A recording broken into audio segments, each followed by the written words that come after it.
अस्सलाम वालेकुम, मैं हूं शाहजेब खानज़ादा। प्रोग्राम का आगाज़ करेंगे एक ऐसे केस से जो पीपल्स पार्टी सिंध के इमेज के तासुर के मुस्तकबिल का तयन कर सकता है। ये केस पीपल्स पार्टी के लिए टेस्ट केस बना हुआ है क्योंकि ये केस पीपल्स पार्टी के रहनुमा और सिंध काबीना के साबिक रुकन शर्जील मेमन को करप्शन के इल्ज़ामात के हवाले से है। उन पर करप्शन के इल्ज़ामात का हैं, वो सामना कर रहे हैं और क्योंकि इतनी बड़ी सेंट्रल फिगर थे शर्जील मेमन साहब और वजारत थी उनके पास कि अगर उनके खिलाफ फैसला आता है तो पीपल्स पार्टी पर इसके गहरे असरात होंगे। अगर उन पर लगे इल्ज़ामात गलत साबित हो जाते हैं तो पीपल्स पार्टी के लिए बड़ी कामयाबी होगी। बहरहाल अभी मामला अदालत में चलेगा।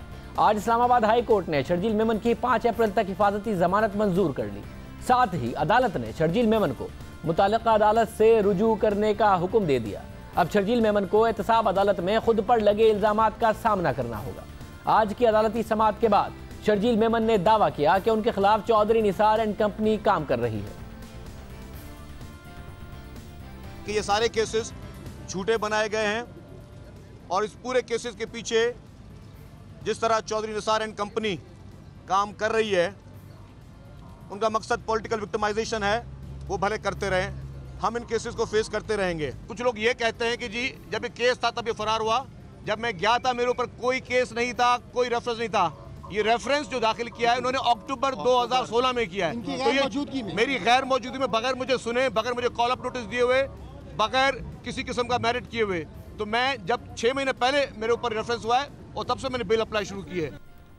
ये बात दुरुस्त कह रहे हैं शर्जील मेमन साहब कि वो यहाँ पाकिस्तान में नहीं थे जब उनके खिलाफ रेफरेंस की खबर आई। ये बात भी दुरुस्त है कि उनका नाम जो ECL में डाला गया वो वजारत दाखिला की अपनी ही अनाउंस करदा उस पॉलिसी के खिलाफ था जिसमें उन्होंने ECL में पॉलिटिशियन या किसी को भी डालने के बाकायदा तौर पर कवानीन बनाए थे। मगर ये बात भी दुरुस्त है कि शर्जील मेमन साहब मुतादिद बार हमारे शो में भी ये कमिटमेंट कर चुके थे कि वो पाकिस्तान आएंगे, मगर वो वापस नहीं आ रहे थे और ये केस चला जा रहा था। इससे पहले हफ्ते और इतवार की रात शर्जील मेमन तकरीबन 2 साल बाद वतन वापस लौटे। इस्लामाबाद एयरपोर्ट पर उतरते ही उन्हें नैब हुकाम ने हिरासत में ले लिया और फिर अदालती हुक्म देखने के बाद तकरीबन 2 घंटे के बाद उन्हें छोड़ दिया गया। मगर अगले दिन मीडिया से बात करते हुए शर्जील मेमन ने दावा किया कि उन्हें गिरफ्तार नहीं, अगवा किया गया। शर्जील मेमन 2 सालों से मुल्क से बाहर रहे और अब वापस आए हैं और मुकदमात का सामना करेंगे। जुलाई 2015 में शर्जील मेमन से इतलात का महकमा वापस लेकर निसार खुड़ू को वजीर इतलात बनाया गया। क्या वजह थी कि बनाया गया, क्या ऐसी बात थी? क्योंकि जिसके बाद शर्जील मेमन के पास वर्क सर्विसेज और आर्काइव के शोबे रह गए थे और फिर 2 सितंबर 2015 को उन्हें सिंध काबीना से ही निकाल दिया गया। मगर इससे पहले शर्जील मेमन खामोशी से बैरून मुल्क जा चुके थे। ये सब कुछ अचानक नहीं हुआ।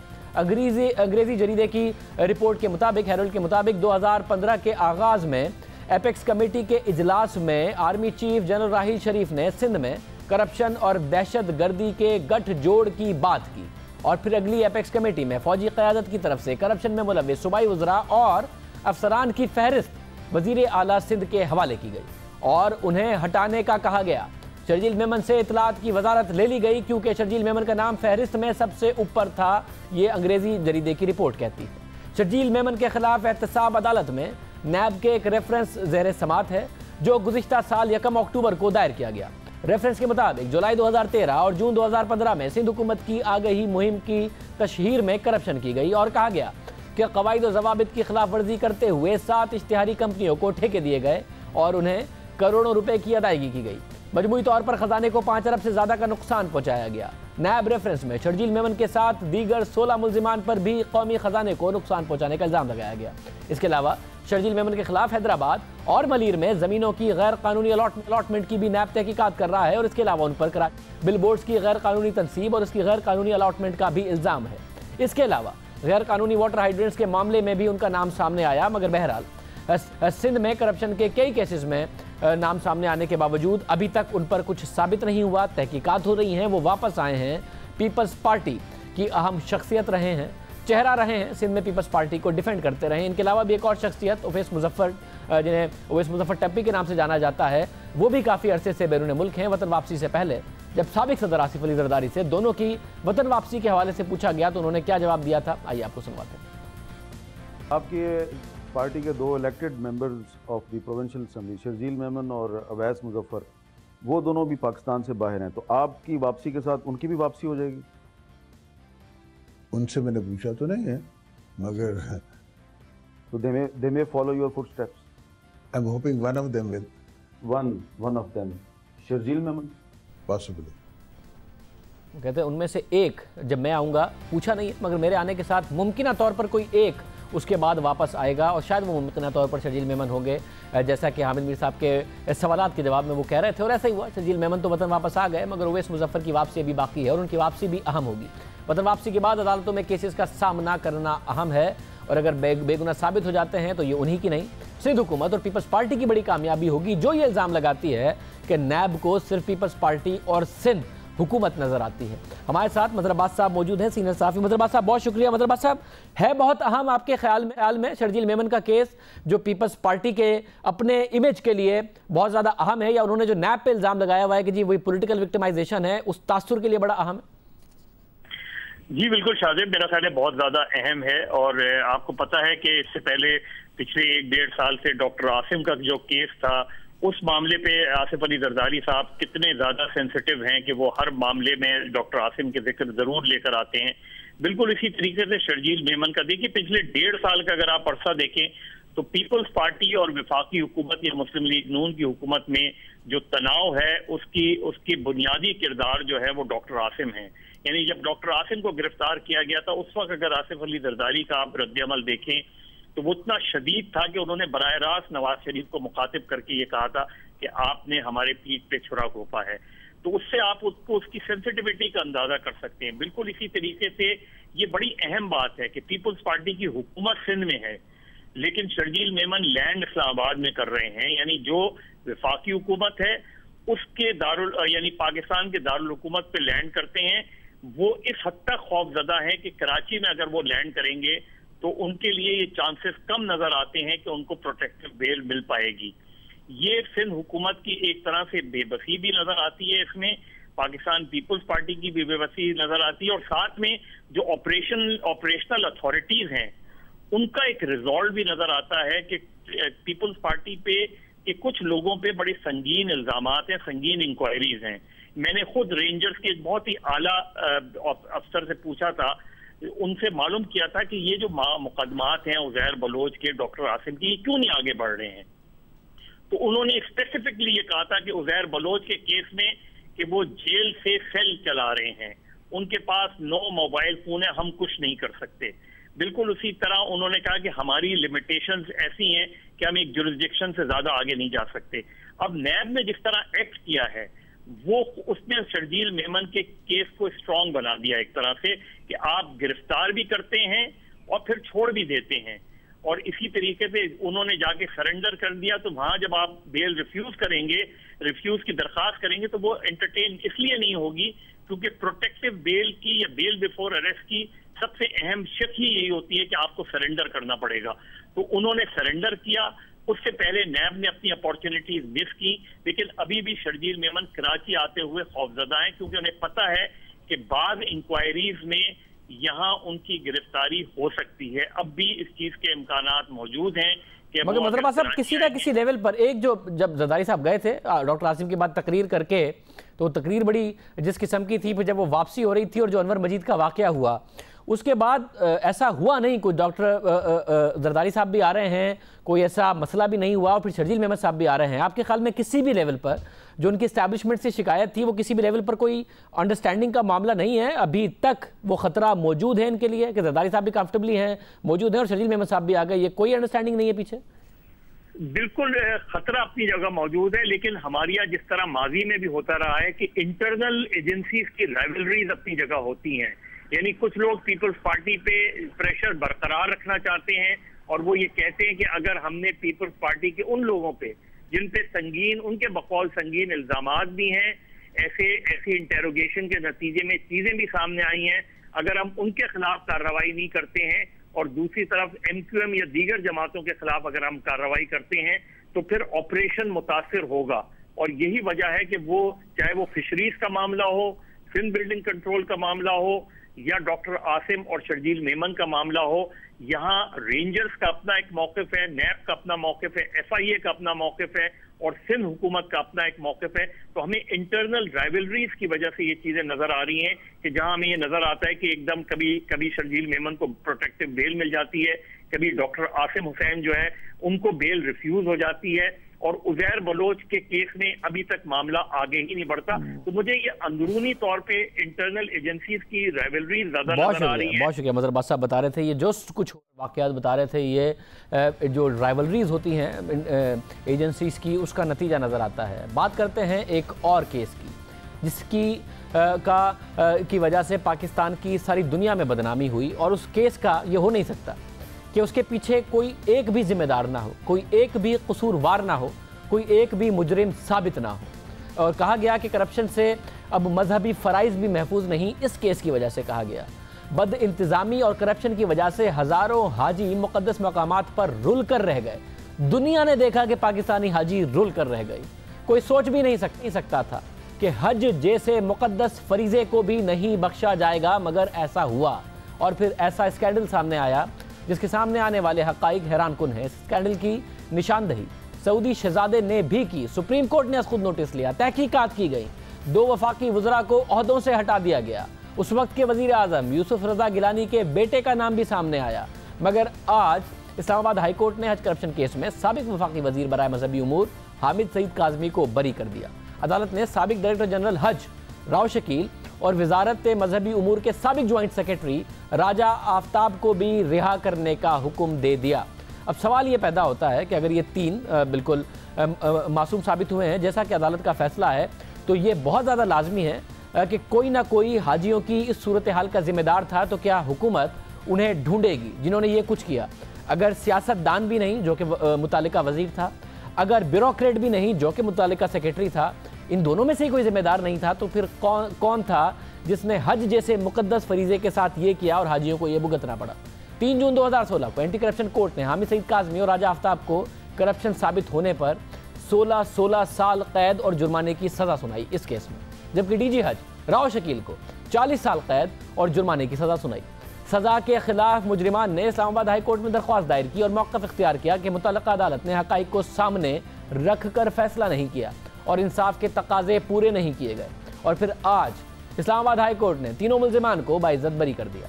अगर तीनों मुल्ज़िमान बेकसूर हैं तो फिर सवाल ये उठता है कि कसूरवार कौन है, क्योंकि कोई ना कोई तो कसूरवार है, कोई ना कोई तो हज्जाज कराम को दरपेश आने वाले मसाइल का जिम्मेदार है, कोई तो है जिसकी वजह से 2010 में तमाम हाजियों को अजियत का सामना करना पड़ा।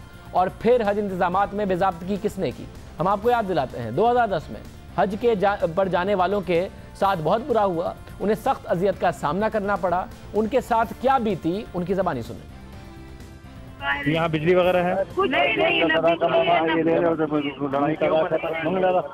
बिजली भी नहीं है। ना बिजली भी नहीं है। एक उठाते था ये मेरी जगह उधर बैठे ना पूछे। आप लोग पाकिस्तान से हैं? जी, पता नहीं है हमारे सरकार वालों ने उधर से कुछ गड़बड़ की है कि कितने लोग आए हैं, ये पूछ रहे हैं कि आप चले। आप लोगों को अभी खाने वगैरह कुछ मिला आप लोगों को? नहीं मिला। ये सब इधर घूम रहे हैं, ना बिजली है, ना पंखा है, ना पूछे गर्मी से लड़ के। हज जैसे मुक़द्दस फरीज़े की अदायगी के लिए जाने वालों पर जो बीती वो मीडिया पर आया। फिर उसके साथ साथ नवंबर 2010 में खुद और ये अनप्रेसिडेंटेड बात हुई कि सऊदी शहजादे बदर बिन खालिद का मुबैना ख़त सामने आया, जो उन्होंने उस वक्त के चीफ जस्टिस इफ्तिखार चौधरी को लिखा और बताया कि मक्का में पाकिस्तानी हाजियों के साथ क्या हो रहा है। ख़त मिलने के बाद सुप्रीम कोर्ट ने खुद नोटिस लिया और फिर हज में होने वाली मुबैना बेज़ाब्तियों की तहकीकात का हुक्म दिया। वजारत मजहबी उमूर की अपनी तहकीकाती कमेटी की रिपोर्ट के मुताबिक हर हाजी से तकरीबन 2,30,000 रुपये वसूल किए गए, जिसमें पाकिस्तानी एयरपोर्ट से जद्दा तक जहाज का किराया दुगना वसूल किया गया। एक हाजी की रिहाइशगाह पर 2,800 रियाल के बजाय 3,400 रियाल खर्चे का मुआहदा किया गया और यह मुआहदा डीजी हज राव शकील ने किया। इसके अलावा 5,000 हाजियों की रिहाइश के लिए ज़ेर तामीर इमारत को किराए पर लिया गया, यानी इमारत बनी नहीं थी, ज़ेर तामीर थी और किराया दे दिया और ले लिया। हालांकि हज से पहले इस इमारत के मुकम्मल होने का कोई इम्कान नहीं था। कमेटी ने बताया कि हाजियों के लिए किराए पर ली गई 87 इमारतों में से 79 इमारतें मतलूबा शराइत पर पूरी नहीं उतरती थी। कवायद के मुताबिक 15% पेशगी अदायगी के बजाय 30% पेशगी अदायगी की गई, बल्कि कुछ केसेस में 50% तक अदायगी की गई। ये सब बातें वजारत मजहबी उमूर की अपनी तहकीकाती कमेटी रिपोर्ट में सामने आई। ये सब कुछ हाजियों के साथ होता रहा और फिर जब ये स्कैंडल सुप्रीम कोर्ट के सामने आया तो उस वक्त के वज़ीर आज़म यूसुफ रज़ा गिलानी की काबीना में भी इख्तिलाफात खड़े हो गए। वज़ीर इंफॉर्मेशन टेक्नोलॉजी और JUIF के उस वक्त के रहनुमा आज़म सवाती ने वज़ीर मजहबी उमूर हामिद सईद काज़मी पर संगीन इल्ज़ामात लगाए काबीना के अपने वजीर ने दूसरी काबीना के वजीर पर इल्जाम लगाए और फिर स्कैंडल के अगले ही महीने दिसंबर 2010 में दोनों वज़रा को काबीना से निकाल दिया गया। ये केस सुप्रीम कोर्ट में चलता रहा। साबिक वजीर अदालत के सामने भी अपनी बेगुनाही के दावे करते रहे, साथ ही मीडिया पर भी ये कहते रहे कि उन्होंने कोई जुर्म नहीं किया, उन्हें इस केस में फंसाया गया है। इस तरीके से पहले मेरी ज़मानतें कैंसिल हुई हैं, तो मुझे सच्ची बात यह है कि निज़ाम अदल व इंसाफ पर जो एतमाद है वो डामाडोल होता नज़र आता है। देखिए, आप मीडिया के लोगों ने पिछले 1.5-2 सालों से जिस तरह मेरी कैरेक्टर असैसिनेशन की है, किरदार कुशी की है, और जनाब जिस तरह एंकर पर्सन्स बैठ के मुझे सब कुछ कहते रहे, बुरा भला कहते रहे, तो मैं हर फोरम पे कहता हूँ मेरे खिलाफ कोई सबूत नहीं है, तो अगर किसी के पास कोई सबूत है तो मंजर आम पे लाएँ ना, और अगर नहीं है तो ज़रा मेरे साथ इतना हुस्न सलूक कर दें, इतना मान लें कि हमने हामी सईद काज़मी के बगैर सबूत के किरदार कुशी की है। अब इस स्कैंडल पर सुप्रीम कोर्ट ने दिसंबर 2013 में तहकीकाती इदारों को हुक्म दिया कि जो लोग इस स्कैंडल में मुलविस हैं उनसे तहकीकात की जाए। इसके अलावा जो जायद रकम हाजियों से ली गई है वो उन्हें वापस की जाए। सुप्रीम कोर्ट के हुक्म के बाद FIA ने इस केस की तहकीकात की। सुप्रीम कोर्ट ने इस स्कैंडल की तहकीकात की जिम्मेदारी FIA अफसर हुसैन असगर को दी तो हुकूमत ने उनको ट्रांसफर कर दिया। 2011 में कोर्ट ने हामी सईद काज़मी को जेल भेजा, जो अगस्त 2012 को जमानत पर रिहा हो गए। 2010 से 2013 के दौरान कई मुल्ज़िमान के नाम सामने आए, जिसमें उस वक्त के वज़ीर आज़म यूसुफ रज़ा गिलानी और उनके बेटे अब्दुल कादिर गिलानी का नाम भी सामने आया। साबिक वज़ीर आज़म यूसुफ रज़ा गिलानी के बेटे अब्दुल कादिर गिलानी पर इल्ज़ाम लगा कि उन्होंने साबिक डायरेक्टर जनरल हज राव शकील से बुलेट प्रूफ गाड़ी ली है। हामी सईद काज़मी के मुताबिक हज करप्शन केस राव शकील का DG हज के ओहदे पर तकर्रुर वज़ीर आज़म गिलानी ने खुद किया था। उन्होंने राव शकील को तकर्रुर की ज़बानी मुखालफत की थी और राव शकील ने वज़ीर आज़म गिलानी के साहबजादे को 99 लाख रुपए मालियत की गाड़ी भेजी थी। FIA मामले को एंटी करप्शन कोर्ट ले गई। 3 जून 2016 को एंटी करप्शन कोर्ट ने तीनों मुल्ज़िमान को सजा दी, मगर आज ये तीनों रिहा हो गए, यानी ये तीनों बेकसूर हैं। अगर ये बेकसूर हैं तो फिर कसूरवार कौन है? किसी ने तो कुछ किया जिसकी वजह से हाजियों को ये भुगतना पड़ा, सुप्रीम कोर्ट को ख़त लिखना पड़ा, फिर सू मोटो लेना पड़ा, फिर मुख्तलिफ जो तहकीकाती रिपोर्ट अपनी वजारत ने ही की मजहबी उमूर ने, उसमें ये सब कुछ सामने आया। रियासती इदारों को सामने आकर हक़ाइक़ सामने लाना होंगे, क्योंकि हज के दौरान करप्शन करने वाले लोगों का बेनकाब होना बहुत ज़्यादा ज़रूरी है। अगर ये बेगुनाह हैं तो कौन है जिसने इतना बड़ा गुनाह किया? प्रोग्राम में एक ब्रेक शामिल करते हैं, उसके बाद खबरों पर बात करेंगे।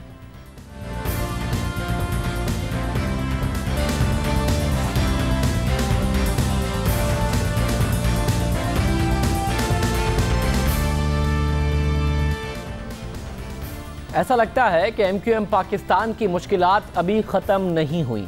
साफ नज़र आ रहा है कि शायद रियासत अभी कोई पॉलिसी बना ही नहीं पाई। गुज़िश्ता हफ्ते जो कुछ हुआ, कम अज़ कम इससे तो यही तासुर उभर रहा है। गुज़िश्ता हफ्ते मुत्तहिदा कौमी मूवमेंट पाकिस्तान के सरबराह फारूक सत्तार की ड्रामाई गिरफ्तारी और फिर रिहाई। ये गिरफ्तारी मुत्तहिदा कौमी मूवमेंट के यौम तासीस से कुछ देर पहले हुई, लेकिन इस गिरफ्तारी के हवाले से कन्फ्यूजन फैली रही, अब तक बरकरार है। सूबाई हुकूमत इसकी तरदीद करती रही, लेकिन गवर्नर सिंध मोहम्मद जुबैर की जानिब से इसकी तस्दीक की गई। खुद फारूक सत्तार भी समझ नहीं पाए कि आया ये गिरफ्तारी थी या बातचीत। इस गिरफ्तारी की अहमियत एक और हवाले से भी अहम थी। जुमे की शब फारूक सत्तार को 22 अगस्त की इश्तियाल अंगेज तकरीर के केस में गिरफ्तार किया गया था और एक रोज़ पहले ही वफाकी वज़ीर दाखिला चौधरी निसार ने कहा था, नाम लेकर कहा था कि फारूक सत्तार और दीगर को पाकिस्तान में सियासत करने की इजाज़त है। MQM पाकिस्तान, सत्तार साहब पाकिस्तान की सियासत करते हैं, उन पर कोई रुकावट नहीं है। पाकिस्तान ज़रज़मीन पार्टी पाकिस्तान की सियासत करती है, बिल्कुल खुशामदेद। बाकी सियासी पार्टीज़ हैं, एक पार्टी जो पाकिस्तान खुदा न खास्ता मुर्दाबाद का नारा लगाती है, वो पाकिस्तान की वहदत यकजहती पे यकीन ही नहीं करती। वो पाकिस्तान की अफवाज को निशाना बनाती है, पाकिस्तान के स्टेट को निशाना बनाती है, पाकिस्तान के कवानीन को निशाना बनाती है। मुझे बताएं कि कौन से कानून के तहत उनको हक है सियासत करने का? लेकिन इसके बाद भी फारूक सत्तार को यूं गिरफ्तार किया जाना वाज़ेह पैगाम है कि चौधरी साहब कुछ भी कहें, लेकिन MQM पाकिस्तान की मुश्किलात अभी टली नहीं है, या रियासत की पॉलिसी वाज़ेह नहीं है, या 22 अगस्त के बाद उस तकरीर से मुंसलिक करके जो मुकदमात बना दिए गए अब वो हो गए, तो वो तो इस तरीके से ख़त्म हो नहीं सकते। इसलिए उन मामलात को लेकर अभी तक कन्फ्यूजन बरकरार है। MQM लंदन के हवाले से तो इसी प्रेस कॉन्फ्रेंस में वज़ीर दाखिला चौधरी निसार ने कह दिया था कि जो पाकिस्तान मुखालिफ है इसे यहाँ सियासत की इजाज़त नहीं। लेकिन MQM पाकिस्तान जो खुद को अपने बानी से अलग कर चुकी है, बारहा इस बात का इजहार कर चुकी है, उसके सरबराह को यूँ अचानक गिरफ्तार करना फिर फारूक सत्तार को रिहाई के बाद याद दिलाना कि उनका अब लंदन से कोई ताल्लुक नहीं, ये खुद उनकी तरफ से कहा गया।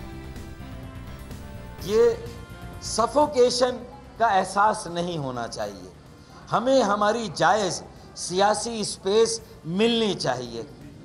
अब ये अपॉर्चुनिटी 23 अगस्त को हमने क्रिएट की है। ये पाकिस्तान के कानून नाफिज करने वाले इदारों, रियासती इदारों, जिनकी जानिब से फिर हुकूमत की पॉलिसी से मुकदमात बनते हैं, उनके लिए भी हमने ये अपॉर्चुनिटी क्रिएट की है।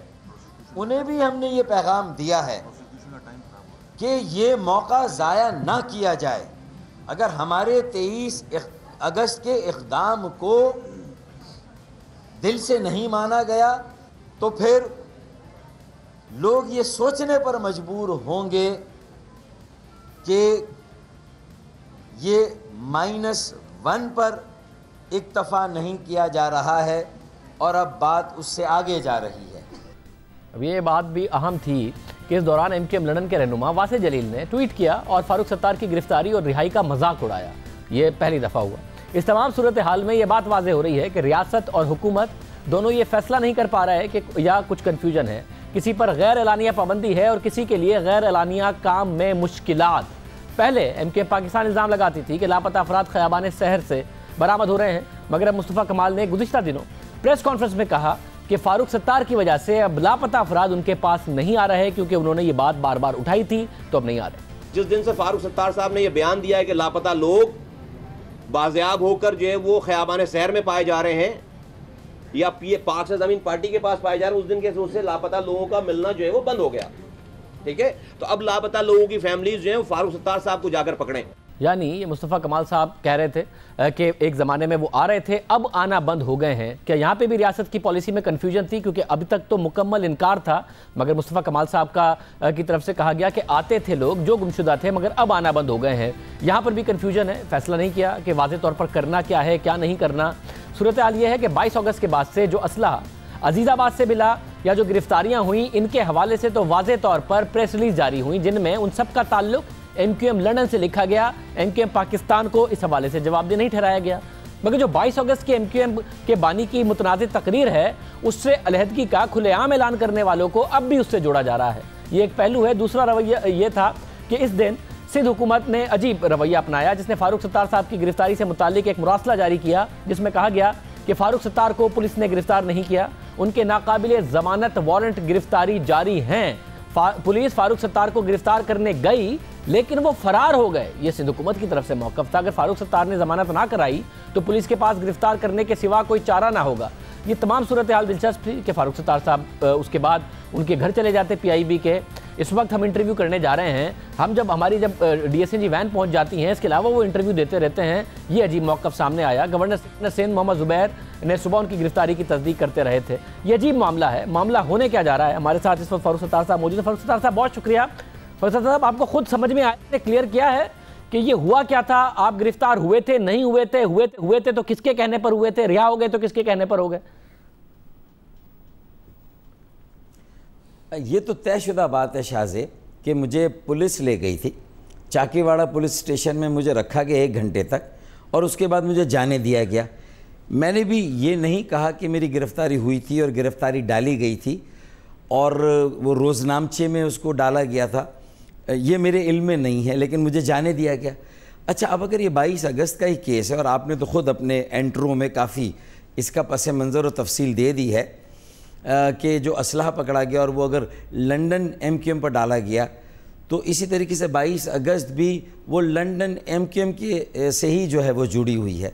लेकिन यहाँ 2000 लोगों नामालूम लोगों का उस FIR में नाम डाल देना, हमारा तो केस ही यही है कि 23 अगस्त की पॉलिसी और वाज़ेह इक़दाम के बाद आइनी और क़ानूनी लिहाज से भी और उसूली लिहाज से भी अब इसे पॉलिटिकल एजेंडे के तौर पर इस FIR को नहीं इस्तेमाल किया जाना चाहिए। तलवार हमारे सरों पर पॉलिटिकल एजेंडा ऐसा तो नहीं है कि 22 अगस्त की तकरीर हुई, बहुत सारी FIR हो गई, आपने डिस्टेंस किया, कुछ समझने में भी वक्त लगा कि पता नहीं ये जेन्युइन है या नहीं है, अंदर खाने तो राब्ता नहीं है, मगर जब तक क्लैरिटी आई, मुकदमे हो चुके हैं, इसलिए अदालत में पैरवी हो रही है, इसलिए कार्रवाई तो करनी पड़ेगी, कानून के तहत पाबंद है, या आपको लगता है रियासत ही की कन्फ्यूजन है और वो उसको अभी तक आपके खिलाफ सियासी तौर पर इस्तेमाल किया जा रहा है? मैं यही समझूंगा ना, मैं क्या समझूंगा इसके अलावा कि अगर ये FIR कायम रहती है और एक जबकि खैर मकदम किया जा रहा है, चौधरी निसार साहब की तरफ से खैर मकदम किया गया हमारे इक़दाम का, वज़ीर आज़म ने इसका खैर मकदम किया, PTI के रहनुमा हों, खुर्शीद शाह साहब हों या किसी और सियासी जमात के PML Q के हों, PML F के हों, उन सभी ने, ANP ने, सभी ने खैर मकदम किया था। जो हमने स्टैंड लिया, जो मौक़िफ़ दो टोक इख्तियार किया ना, तो अब मेरा सिर्फ ये कहना है कि देखें, अदालत तो अपनी वो चाराजोई करेगी और इस मामले में जब चालान भी आ जाएगा तो वो तो आगे बढ़ेगी और नाकाबिल ज़मानत वारंट भी जारी करेगी। लेकिन नाकाबिल ज़मानत वारंट जारी होने का ये कोई पहला वाक़या थोड़ी है कि मेरे ख़िलाफ़ या आमिर ख़ान भाई के ख़िलाफ़ या मेरे कुछ साथियों के ख़िलाफ़ है। ये तो पाकिस्तान के, मैं समझता हूँ कि वज़ीर आज़म के ख़िलाफ़ भी ऐसा हुआ है, कई मुकदमात में हुआ, कई मौक़ों पर हुआ। PTI के रहनुमा, उनके ख़िलाफ़ भी ये सूरत हाल अभी मौजूद है और सियासी जमातों के बड़ों के ख़िलाफ़ भी ऐसा है। तो ये पॉलिसी फिर आ गई ना बीच में, तो ये कंफ्यूजन पॉलिसी क्लियर ना होने की वजह से, और आपकी जो गिरफ्तारी है, आपकी जो गिरफ्तारी और रिहाई है, 1 घंटे का वक्त है। एक है जिसने गिरफ्तार करने का हुक्म दिया, कहीं ना कहीं से रिहाई का आया होगा कि भाई ये क्या कर दिया, तो कंफ्यूजन जिसने गिरफ्तार करने का कहा उनकी तरफ से है या जिन्होंने रिहा करने का कहा उनकी तरफ से? भाई देखें, ये तो कंफ्यूजन ही है ना कि भाई अगर गिरफ्तार किया तो चलें, अब क्यों किया भाई? नाकाबिले ज़मानत ये वारंट अब जारी हो रहे हैं और आप गोया के अदालत की जो है वो हुक्म बजा ला रहे हैं। मेरे भाई, ये केस 22 अगस्त का है ना, तो 22 अगस्त की रात को मुझे और ख्वाजा इज़ारुल हसन को, नवीद कंवर नवीद को और शाहिद पाशा और कमर मंसूर, हम सबको तो ले जाया गया था ना। तो मैंने उस वक्त भी कहा था कि मेरी इन 3 साथियों को रोका जा रहा है, तो फिर मुझे और इजहार भाई को भी ना जाने दें। लेकिन शायद वो सियासी ज़रूरत थी कि वो देखना चाहते थे कि हम जाके करते। आपको कहा क्या रिहा करते हुए? जब ज़ाहिर गिरफ्तार करके ले गए तो जाते हुए क्या कहा कि क्यों छोड़ रहे हैं? आपने पूछा कि भाई अब छोड़ क्यों रहे हो, फिर गिरफ्तार क्यों किया था 1 घंटे बाद?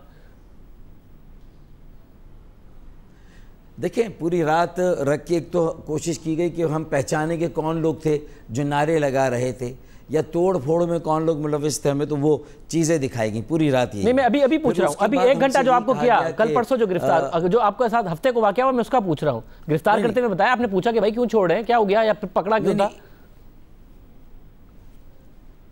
देखें शाहजेब, आप खुद इसको अक्स कर लेना कि क्या कहा होगा। वो नीचे के पुलिस वाले होते हैं, वो बेचारे तो ये कहते हैं हमें तो ऊपर से हुक्म मिला है तो इसलिए सर हम ये कर रहे हैं, और वरना आपको तो अगर वैसे भी बुलाया जाता और कहा जाता ये पॉलिसी है तो आप आ जाते।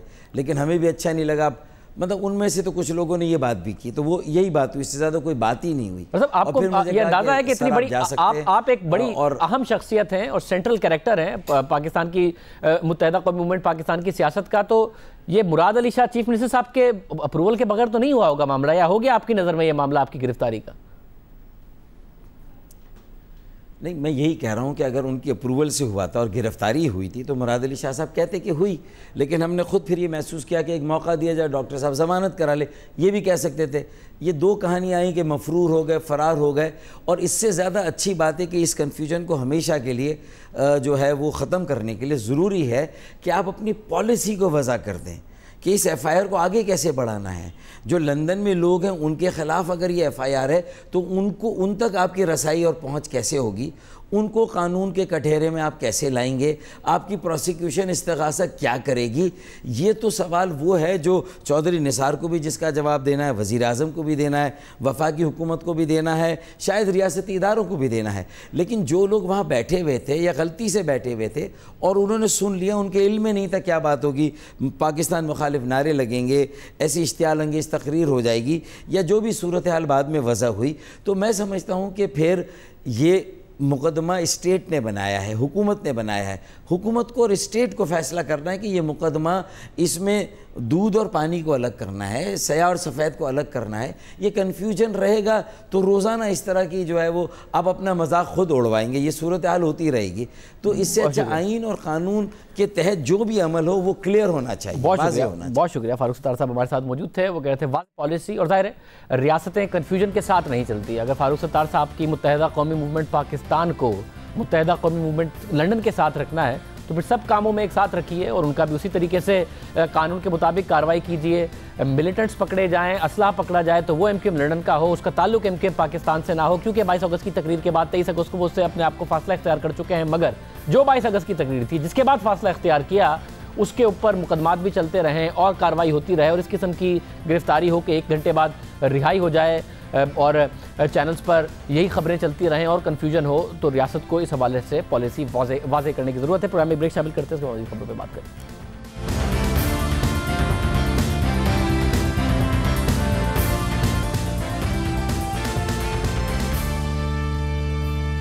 जब से PSL में स्पॉट फिक्सिंग का स्कैंडल सामने आया है उसमें मुलविस खिलाड़ियों को मुख्तलिफ सजाएं देने की तजावीज़ आ रही हैं।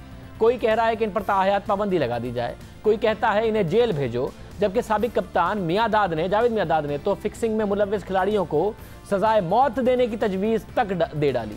सब बातें अपनी जगह, मगर सवाल यह है कि आखिर खिलाड़ियों को ऐसा नापसंदीदा फेल करने से कैसे रोका जा सकता है? ज़्यादा पैसा देकर, जेल भेजकर या पाबंदी लगाकर? अगर बात पैसों से हल हो जाती तो बात यह है कि गुज़िश्ता 10 सालों के दौरान क्रिकेट में बहुत पैसा आ गया है। क्रिकेटर्स अपनी कौमी टीम के अलावा दीगर क्रिकेट लीग्स खेलते हैं, काउंटी क्रिकेट से अच्छी आमदनी मिलती है। इसके अलावा जो कॉन्ट्रैक्ट है सेंट्रल कॉन्ट्रैक्ट PCB का, उसमें भी अब ज़्यादा पैसे दिए जाते हैं। मुख्तलिफ डिपार्टमेंट से भी खिलाड़ी मुंसलिक होते हैं, इश्तिहारों से भी पैसा मिलता है। बात करें शर्जील खान, खालिद लतीफ़ और मोहम्मद इरफान की, तो अक्टूबर 2016 में PCB ने इन तीनों क्रिकेटर्स को कॉन्ट्रैक्ट में C कैटेगरी दी थी। C कैटेगरी के मुताबिक इन तीनों को इनफरादी तौर पर माहाना 2.5 लाख रुपए तनख्वाह मिल रही थी। इसके अलावा जब शर्जील खान का वाक़या हुआ तो शर्जील खान को 70 लाख रुपए PSL से मिल रहे थे। उससे 2 दिन पहले इस वाक़े से उनका काउंटी से रब्ता हुआ था जिसमें 70,000 पाउंड यानी तकरीबन 1 करोड़ रुपए इन्हें वहाँ से मिलने थे। तो जब साल का एक क्रिकेटर का 2-2.5 करोड़ रुपए का अमाउंट बन गया, उसके बावजूद उसे 5 लाख रुपए की स्पॉट फिक्सिंग करने की ज़रूरत क्यों पेश आई, जैसा कि उन पर इल्ज़ाम है और अभी तक इल्ज़ाम है, साबित नहीं हुआ। स्पॉन्सरशिप से मिलने वाले पैसे अलग हैं, ये मामलात अलग हैं। क्या वजह है कि ये फिक्सिंग क्रिकेटर्स करने पर मजबूर होते हैं? सज़ा ज़्यादा कर दें तो क्या उससे बात होगी? क्योंकि सज़ा की बात की जाए तो 2010 के स्पॉट फिक्सिंग स्कैंडल में 5-5 साल की सज़ा मोहम्मद आमिर, सलमान बट और आसिफ पर लगी। आमिर वापस आ गए, सलमान बट और आसिफ आज तक जगह नहीं बना पाए। सलमान बट उस वक्त कप्तान थे जब उन पर ये पाबंदी लगी और उन्होंने ये जिस वक्त हरकत की। तो फिर किस तरीके से खिलाड़ियों को रोका जा सकता है? शाहिद खान आफरीदी साहब हमारे साथ मौजूद। हाफिज साहब बहुत शुक्रिया।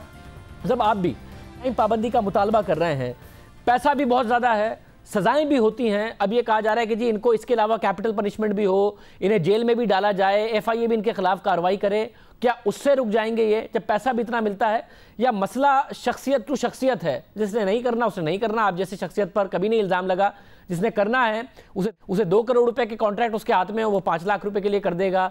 पढ़ाई का मसला है, एजुकेशन का मसला है, वालिदैन की तरबियत का मसला है, क्या मसला है? कैसे रोका जा सकता है खिलाड़ियों को इतनी सख्ती के बावजूद?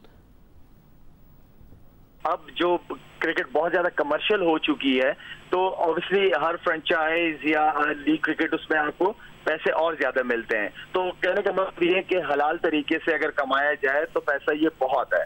बात यह है कि आपने कोई ऐसी एग्जाम्पल ही नहीं सेट की हमारी बोर्ड ने, क्योंकि पता है बोर्ड को कि एक प्रॉब्लम बार बार हो रही है जिससे मुल्क बदनाम हो रहा है, टीम बदनाम हो रही है, हर लड़के पे उंगली उठाई जाती है। जो 2010 में जो इंग्लैंड में स्पॉट फिक्सिंग हुई है वहीं पे एक एग्जाम्पल सेट कर लेनी चाहिए थी ना। उन लड़कों को वापस लेके आना, और अभी भी प्लान हो रहा है कि उन लड़कों को और जो है वो भी वापस आ जाए, ये तो हमारी सोच है। तो जब तक आप एग्जाम्पल सेट नहीं करेंगे ये चीजें फ्यूचर में होती रहेंगी। कैसे रोकी जाए? हाँ देखें, आप ऊपर ही ऊपर से जो छोटे छोटे चोर डाकू हैं वो तो पकड़ लेते हैं, लेकिन जो सिस्टम चला रहे हैं उन पे आप हाथ नहीं डाल रहे।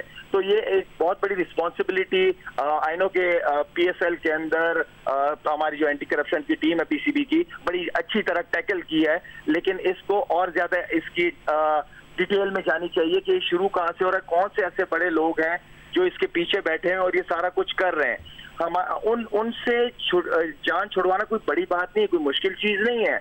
आपको जब कोई अप्रोच करता है, एंटी करप्शन वाले बार बार मीटिंग में ये बात करते हैं कि आप फौरन बताएं, फौरन टीम को बताएं। हाँ, लड़कों से मेरे ख्याल में गलती हुई है कि उन्होंने नहीं बताया, जो कि क्राइम है, जो कि बार बार बताया जाता है कि इसके ऊपर प्लेंटीज है, लेकिन उसके बावजूद वो लड़के गलती कर रहे हैं बार बार। तो आई थिंक कि इसमें मैं समझता हूं कि जो पढ़े लिखे थे उन्होंने भी ये गलती की, जो अनपढ़ है उन्होंने भी ये गलती की। तो इसका पढ़ाई से और अनपढ़ से कोई ताल्लुक नहीं है। इसमें आपके वालिदैन जो मेरे ख्याल में ये प्रोग्राम देख रहे होंगे, सुन रहे होंगे, जो अपने बच्चों को क्रिकेट खिलाना चाहते हैं, घर की तालीम बहुत ज्यादा इंपॉर्टेंट है, घर की एजुकेशन बहुत ज्यादा इंपॉर्टेंट है, मैं ये कहूंगा। मतलब मुझे साथ ये बताइएगा, अहम बात है कि जब पाबंदी लगी, सलमान बट उस वक्त कप्तान थे, कहाँ कप्तान वाली इज्जत, कहाँ आज तक टीम में नहीं आ सके, 5 साल का बैन पूरा होने के बावजूद आसिफ टीम में नहीं आ सके। क्या जबरदस्त टैलेंट आसिफ के अंदर था, सिर्फ आमिर वापस आ सके। तो खिलाड़ियों को ये नजर नहीं आ रहा होगा कि भाई 5 साल की लग भी जाए तब भी आपकी टीम में जगह नहीं बनती, बड़ी रेजिस्टेंस होती है। आमिर के अलावा तो कोई ऐसी मिसाल नहीं है कि जो टीम में वापस आ सका हो। तो ये बैन काफी नहीं है आपके ख्याल में 5 साल का? बिल्कुल काफी नहीं है। अब देखिए, जैसे आसिफ की बात की, सलमान बट की बात की, ये बहुत टैलेंटेड प्लेयर थे। इन्होंने, जब मैं कप्तान था, इन्होंने मेरी टीम का बैलेंस बड़ा जबरदस्त रखा हुआ था और हम बड़े अच्छे मैचेस जीते थे इनकी परफॉर्मेंसेस की वजह से।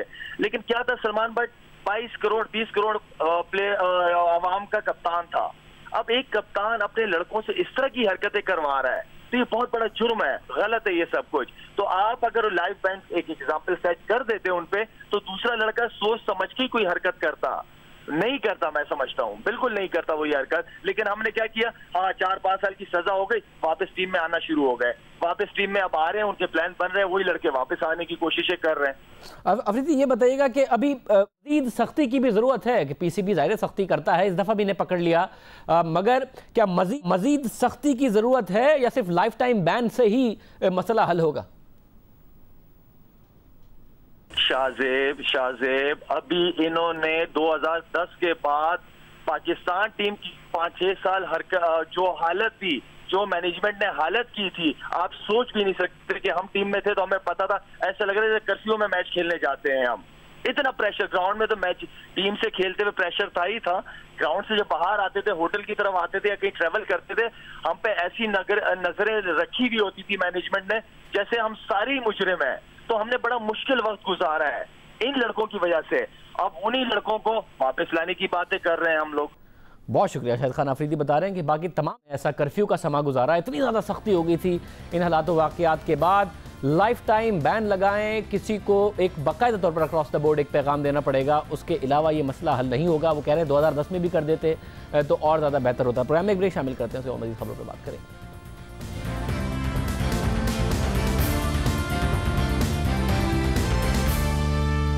डेढ़ माह से जायद गुजर जाने के बाद पाकिस्तान ने पाक अफगान सरहद खोलने का फैसला कर लिया है।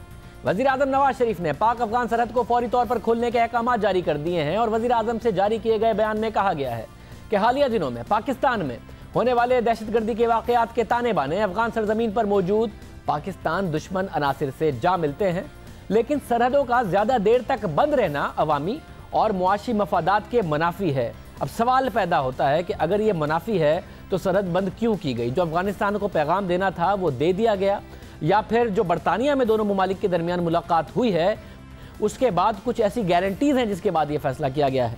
रहीम यूसुफ साहब हमारे साथ मौजूद हैं।